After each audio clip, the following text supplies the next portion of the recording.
دا د رنګارنګ غږونو او نغمو یو کوچنی ښار دی. دلته د مرغیو چغې د خلکو له خبرو سره ګډېږي.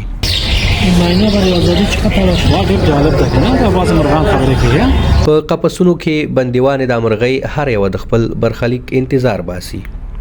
د حضرت یوسف په شان عام بازار کې اخیستونکي ورځي، ځینې د ښکلا لپاره اخیستل کیږي چې د کور فضا ته ژوند وروبخي، ځینې د خوړلو لپاره چې د انسانانو نسونه پرې ډک شي، ځینې نور بیا په ښکلي غږ د ښایسته نغمو بیانولو لپاره،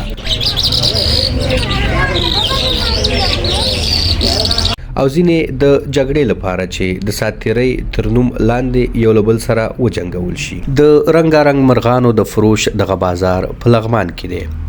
دلته هر رنګه مرغۍ په دغه قفسونو کې بندیوانې ساتل کیږي او خرڅیږي.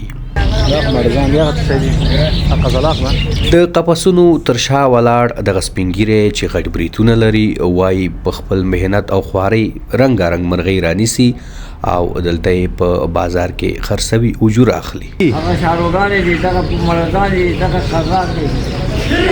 قیمتي مرغۍ پکې کومې مرغۍ ګانې؟